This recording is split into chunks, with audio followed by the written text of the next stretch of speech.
Let no man deceive you. Praise God. There's something I want to show y'all that I've found this morning. This is in that really old Bible where before each book there's a description of what each book is going to be talking about. And this is Luke. And see, there's like an outline. But in the description is what I wanted to show you.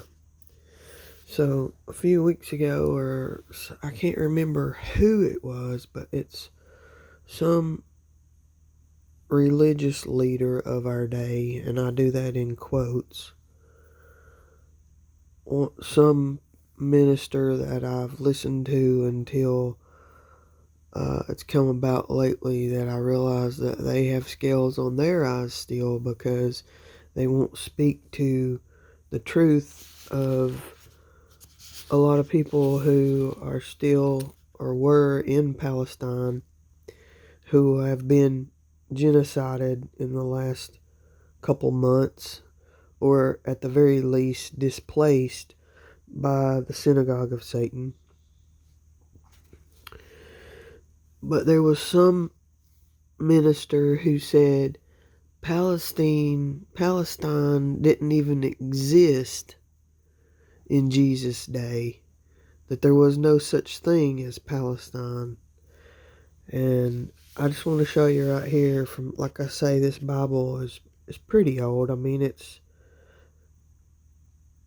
1900s and 1963 or something like that, I think. I'm not going to go back there and look, but I just want to show you this, what I was reading. Like I say, this is in the Gospel according to Luke, and this is a description. See, here's chapter 1. This is a description of what it's going to be like. So look at this.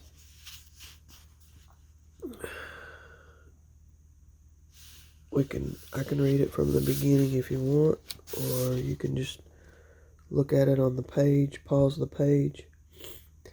But I'll just read from the second paragraph. Luke's first contact with the Christian movement must have been at Troas, since his first includes himself with the pronoun we. At that point in Paul's second journey, Acts 16:10, he may have joined Paul because of illness which had seized the great apostle in Galatia, 2 Corinthians 12:7. Tracing the we passages in Acts, we find that Luke was with Paul again at Philippi on the third journey about 6 or 7 years later, AD 57 to 58. He returned with him to Jerusalem, where Paul was arrested and later imprisoned in Caesarea.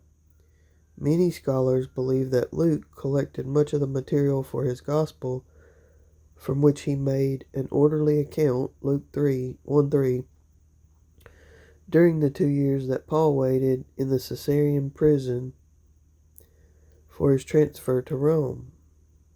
Okay, get ready. This would have given him access to the Palestinian Christian community, and especially to the circle around Mary, from whom he must have obtained the full account of the birth narrative and other early sources which have Aramaic background. He accompanied Paul on his last trip to Rome and is enshrined in Christian memory by the touching words of the lonely apostle as he faces his last hours.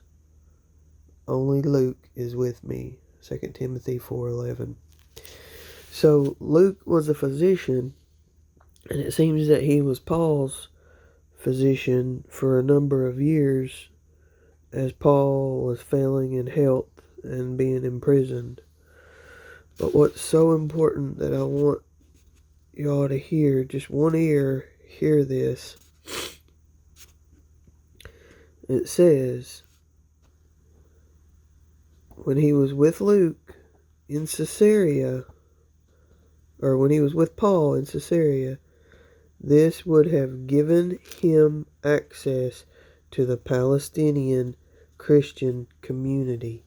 My friends, There's been Christians in Palestine for thousands of years, and these modern day Zionists are erasing history, and they don't want you to know that. All of these evangelical